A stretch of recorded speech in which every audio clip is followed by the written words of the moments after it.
Assalamualaikum warahmatullahi wabarakatuh. Kami dari kelompok 11 yang beranggotakan Almaiza Fahtiara Berlianada, Dwiki Ardiansyah, dan Eka Nurdiana akan mempresentasikan mengenai desain kurikulum PAI dalam pendidikan. Kurikulum yang berpusat pada bahan ajar. Kurikulum yang berpusat pada bahan ajar atau Subject Centered Design merupakan pola kurikulum yang paling populer, paling tua, dan paling banyak digunakan dalam pengembangan kurikulum. Pada jenis desain ini, kerangka kurikulum berpusat pada isi atau konten, bahan ajar ataupun materi yang akan diberikan kepada peserta didik, sehingga kurikulum yang dihasilkan adalah kurikulum mata pelajaran yang terpisah-pisah.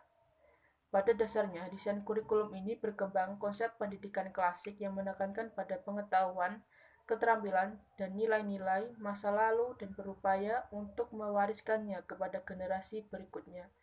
Karena kurikulum ini mengutamakan isi bahan pengajaran, maka organisasi kurikulumnya disebut subjek akademik.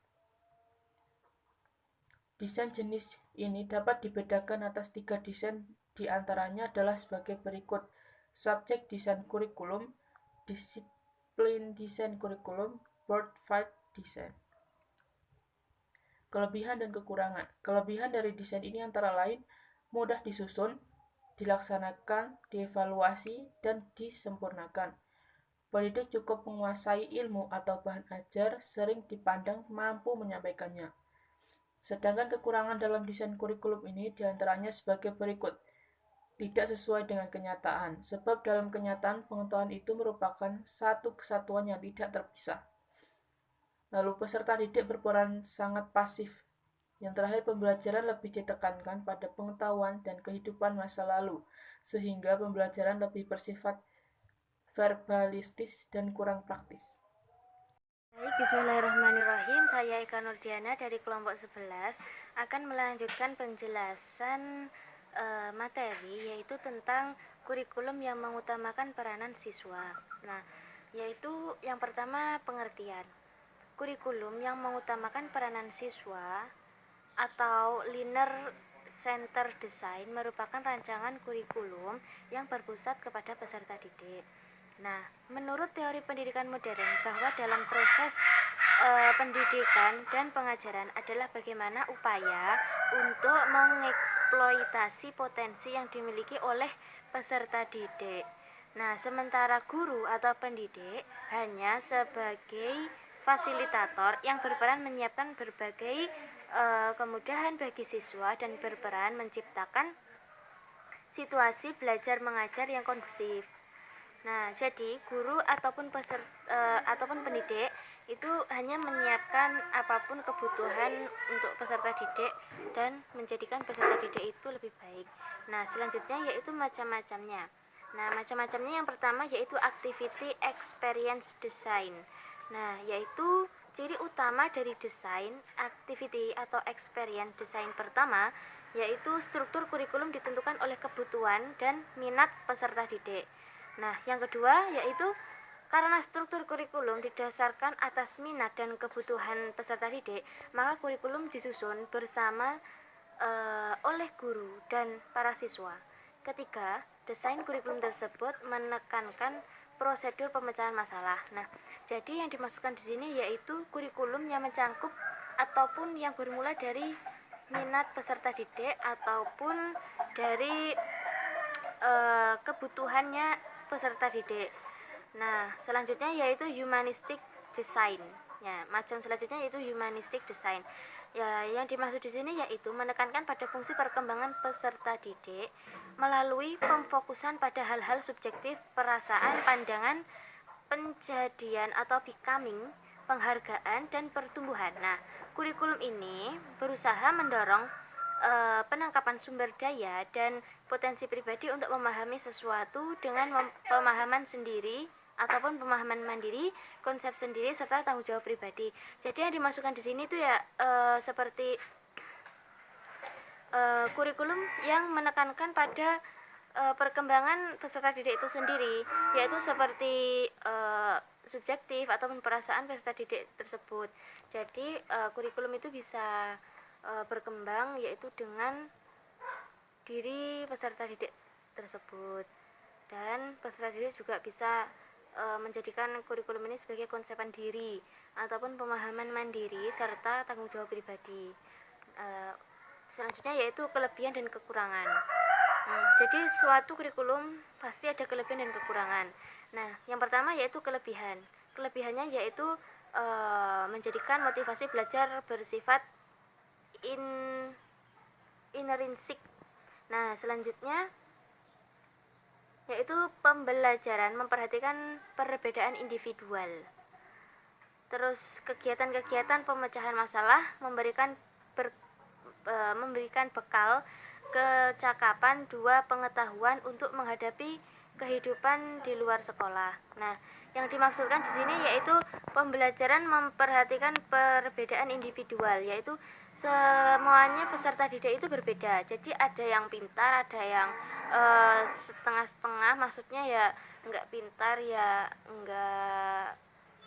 nggak pintar ya standar, dan ada juga yang memang dia belum berbakat pada bidangnya tersebut. Jadi suatu kurikulum itu kelebihannya yaitu tadi bisa meminimalisir para peserta didik dalam belajar mengajar gitu. Nah, juga selanjutnya ada kelemahan ataupun kekurangannya, yaitu yang pertama penekanan pada minat dan kebutuhan peserta didik belum tentu cocok dan memadai untuk menghadapi kenyataan dalam kehidupan. Jadi suatu kurikulum sudah menciptakan kebutuhan peserta didik misalkan ya, dianggap sudah memenuhi, tetapi kan belum cocok dengan peserta didiknya tersebut, karena mungkin lingkungan sekolah, karena faktor-faktor tertentu ataupun yang lain-lain. Nah, dan selanjutnya yaitu tentang tidak memiliki pola dan struktur. Nah, jadi kurikulum ini mungkin belum memiliki pola dan struktur. Jadi susah untuk menjelaskan kepada siswa apa itu kurikulum yang berpusat pada siswa dan sebagainya. Nah, selanjutnya juga activity design sangat lemah dalam kontinuitas dan sekuens bahan. Nah, selanjutnya yaitu sulit menemukan referensi yang dapat dipakai sebagai sumber bekerja karena buku yang ada disusun berdasarkan subjek atau disiplin desain. Nah, jadi di sini masih sulit untuk menemukan referensi, yaitu kurikulum itu masih sulit menemukan referensi untuk peserta didiknya agar paham dengan kurikulum yang berpusat pada siswa tersebut. Mungkin hanya ini yang bisa saya jelaskan dan akan dilanjutkan oleh teman saya. Assalamualaikum warahmatullahi wabarakatuh. Saya Almaiza Fayutiara Belianada akan menjelaskan mengenai kurikulum yang berpusat pada masalah-masalah yang dihadapi masyarakat. Kurikulum yang berpusat pada masalah-masalah yang dihadapi masyarakat atau Problem Center Design merupakan sebuah desain kurikulum yang berfokus pada masalah atau problem manusia. Desain ini mengacu pada filsafat yang mengutamakan peranan manusia atau man-center. Problem Center lebih menekankan kepada manusia yang ada dalam kesatuan kelompok atau masyarakat.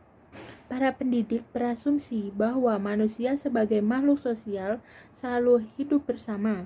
Dalam kehidupan sehari-hari, mereka menghadapi berbagai masalah dan ada pemecahan dari permasalahan tersebut secara bersama-sama. Sedangkan macam-macam dari kurikulum tersebut yaitu ada Areas of Living Design, yang kedua ada Core Design. Selanjutnya, saya akan menjelaskan mengenai kelebihan dari desain tersebut. Yang pertama, masalah kehidupan sosial menjadi penghapus pemisah antar subjek. Yang kedua, mengarahkan pada penggunaan metode belajar pemecahan masalah. Yang ketiga, menyiapkan materi dalam bentuk yang sesuai, yakni untuk memecahkan masalah-masalah dalam kehidupan. Yang keempat, menyiapkan materi dalam bentuk yang fungsional. Dan yang kelima, sebagai motivasi belajar yang datang dari faktor internal peserta didik. Selanjutnya, kelemahan dari desain tersebut. Yang pertama yaitu sangat sukar menentukan ruang lingkup dan sekuens dari sisi kehidupan yang sangat esensial.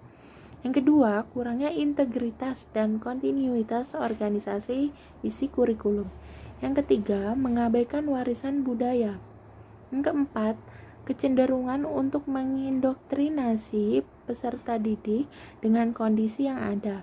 Peserta didik tidak melihat alternatif lain, baik mengenai masa lalu atau masa yang akan datang. Yang kelima, pendidik mengalami hambatan karena belum adanya buku atau media lain untuk membantu pelaksanaannya. Mungkin cukup sekian presentasi dari kelompok 11. Kurang lebihnya kami mohon maaf. Wabillahi taufiq wal hidayah. Wassalamualaikum warahmatullahi wabarakatuh.